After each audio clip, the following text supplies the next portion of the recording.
तो इसे जो है एज ए समीकरण जो है सॉल्व करना है और आपको उपयोग करना है a plus B plus C equal to 0। इसे हम लोग समीकरण 1 मान लेंगे। तो ये पूरा अपना जो है एक इक्वेशन के तौर पर वर्क करेगा। तो हम लोग क्या कर लेते हैं कि C1 में मान रखेंगे C1 और प्लस C2 और प्लस C। ध्यान देंगे सर, तो क्या हो जाएगा a और प्लस b और प्लस c और माइनस का x। इसे भी आप विधिवत तौर पे लिखेंगे a और प्लस b और प्लस c और माइनस का x। इसे भी हम लोग अच्छे से लिख सकते हैं a और प्लस b और प्लस c और माइनस का x। c b और माइनस का x और a b a c minus का x और इक्वल टू 0। आप लोग देख पा रहे हैं कि प्रथम स्तंभ से आपको a plus b plus c और माइनस का x कॉमन मिल रहा है। तो a और प्लस b और प्लस c और माइनस का x हम लोग कॉमन ले लेते हैं। 1 1 1 और इधर c b और माइनस का x और a और b a c और माइनस का x और इक्वल टू 0।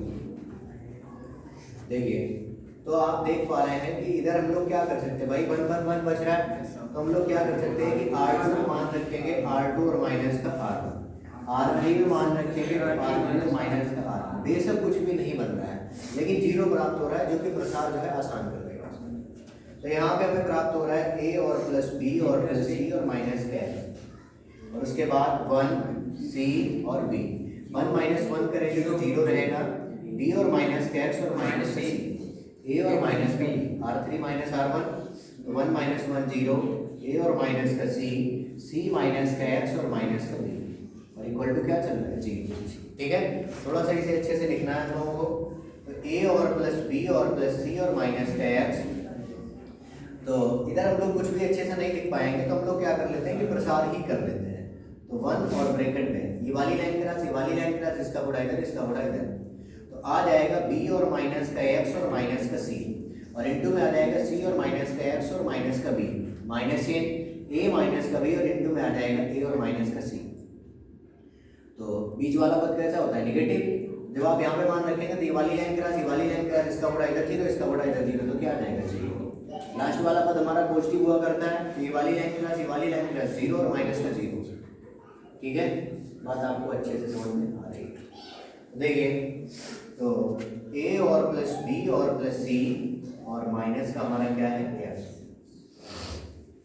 1 से 2 करेंगे कोई फर्क नहीं पड़ेगा, सिर्फ इन दोनों पदों को गुणा करना है। कितना हो जाएगा bc माइनस का bx और माइनस का हो जाएगा b स्क्वायर। जब आप x से गुणा करेंगे तो माइनस का cx, x से गुणा करेंगे तो प्लस का x स्क्वायर, x का गुणा b में करेंगे तो प्लस का हो जाएगा bx। जब आप c से गुणा करेंगे तो माइनस का हो जाएगा c स्क्वायर, c का गुणा x में करेंगे तो प्लस का cx और c का गुणा b में करेंगे तो कितना हो जाएगा bc। माइनस इन दोनों का गुणा कर लेना है, ब्रैकेट लगा देना, इन दोनों का गुणा कर लेते हैं। तो इधर क्या हो जाएगा a स्क्वायर माइनस का ac, b का गुणा करेंगे तो माइनस का ab और b का गुणा c में करेंगे तो प्लस का हो जाएगा bc। इधर दोनों का 0 है, नहीं नोट करना है। देखिए, तो a और प्लस b और प्लस c और माइनस का x। ठीक है ना, तो कुछ क्रॉस हो रहा है, कुछ भी नहीं क्रॉस हो रहा है। तो bc माइनस का bx माइनस का b स्क्वायर माइनस का cx plus x square plus का bx माइनस का c स्क्वायर प्लस का cx प्लस bc। इधर माइनस इनका गुणा कर दीजिएगा, तो माइनस का a स्क्वायर प्लस का ac प्लस का ab माइनस का bc। तो bc से bc क्रॉस, ठीक है, और bx से bx क्रॉस, cx से cx क्रॉस। कुछ और बट रहा है, अब कुछ भी नहीं करना है। इसी स्टेप को पुनः हम लोग नोट कर लेते हैं। तो a प्लस b और प्लस c और माइनस का x। उसके बाद क्या है a स्क्वायर b स्क्वायर और c स्क्वायर, यही तो है ना। तो x स्क्वायर है आपके पास, माइनस का a स्क्वायर है, माइनस का b स्क्वायर, माइनस का c स्क्वायर। उसके बाद आपके पास क्या है ab bc और c, तो प्लस ab प्लस bc और प्लस ca और इक्वल टू 0। देखिए, तो a और प्लस b और प्लस c और माइनस का x। इधर आप देख पा रहे हैं x स्क्वायर माइनस इन तीनों जगह से हम लोग कॉमन ले लेते हैं। तो a square plus b square और plus c square plus ab B C और सी ए को भी एक ब्रैकेट में कर देते हैं और इक्वल टू 0। ठीक है ना। देखिए तो क्या करना चाहिए हम लोगों को, यहाँ पे हम लोगों को क्या करना पड़ेगा कि पहले तो हम लोग समीकरण 1 का उपयोग करते हैं। तो समीकरण 1 से जिसमें कि क्या हो जाएगा, a प्लस बी प्लस सी की वैल्यू कितनी दी गई है 0, तो 0 और माइनस का x और इधर आ जाएगा एक्स स्क्वायर माइनस चिन्ह A square plus B square और plus C square plus A B C और सी ए। ठीक है, और इक्वल टू 0। तो यहाँ पे आपको याद होगा जब हम लोग समीकरण सॉल्व किया करते थे तो ऐसे आ जाता था x और माइनस का 3, x और माइनस का 2 और इक्वल टू 0।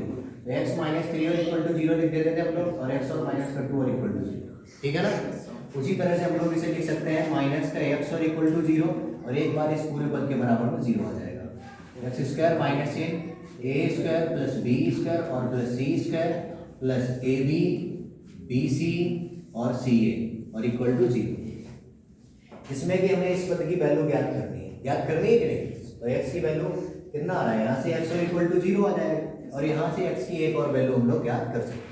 वो दो पदों में हो सकती है, या तो a square plus B square plus C square के पदों में हो सकती है या फिर a b सी और सी ए के पदों में हो सकती है।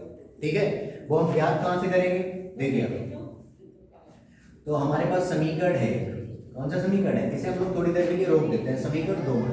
ठीक है, तो इक्वेशन फर्स्ट हमारे पास क्या है, a प्लस बी प्लस सी और इक्वल टू 0। समीकरण 1 से a प्लस बी और प्लस सी और इक्वल टू 0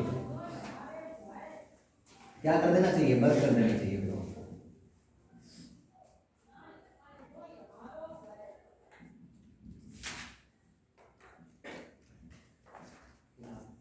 क्या हो जाएगा, a प्लस बी और प्लस सी का होल स्क्वायर और इक्वल टू 0 का स्क्वायर करेंगे तो 0 ही रहेगा।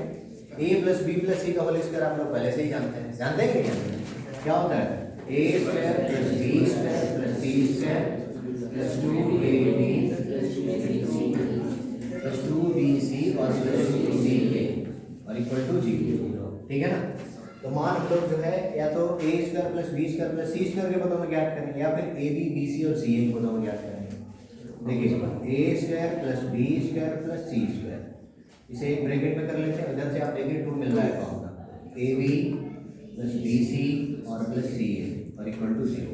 ठीक है, तो 2 ब्रैकेट में a b plus B C और प्लस सी ए, इस पूरे पद को उधर भेजेंगे तो नेगेटिव हो जाएगा आपका a square plus B square और प्लस सी स्क्वायर। यदि हम लोग ए बी सी और सी ए का मान ज्ञात करेंगे तो माइनस का हो जाएगा 1/2 a स्क्वायर बी स्क्वायर और सी स्क्वायर। बात समझ में आ रही है। अब हम लोग A B plus B C plus C A की वैल्यू जो समीकरण 2 में आपका पद आ रहा है उसके स्थान पे हम लोग इसे कन्वर्ट करेंगे a square plus B square plus C square समीकरण 2 से। अब आप समझ जाइएगा कि A B plus B C plus C A की वैल्यू समीकरण 2 में रखी गई है। तो एक्स स्क्वायर माइनस का A square plus B square और प्लस सी स्क्वायर। ठीक है ना, और plus A B plus B C plus C A के स्थान पे आप वैल्यू रख सकते हैं माइनस का 1/2, तो कितना आ जाएगा माइनस का 1/2 में A square plus B square plus C square और इक्वल टू 0। तो X square minus A square plus B square plus C square plus minus का बड़ा माइनस माइनस का 1/2 ब्रैकेट में A square plus B square plus C square और equal to 0। तो X square और equal to इसे उधर भेज देना है, क्या हो जाएगा A square plus B square plus C square plus 1/2 bracket में A square plus B square plus C square. ठीक है ना। जिस तरह से आपको याद होगा 1 प्लस 1/2 लिखा हो तो 2 एकम 2 और 1 3/2 हो जाएगा। शेष उसी तरह से सिर्फ आपके साथ में जो है यहाँ पे क्या दिया गया है A square plus B square plus C square दिया गया है। तो हम लोग लिख सकते हैं एक्स स्क्वायर और इक्वल टू 3/2 ब्रैकेट में A square plus B square और प्लस सी स्क्वायर। बात समझ पा रहे हैं। एक्स और इक्वल टू क्या हो जाएगा प्लस माइनस √3/2 ब्रैकेट में A square plus B square और प्लस सी स्क्वायर। आंसर देखिए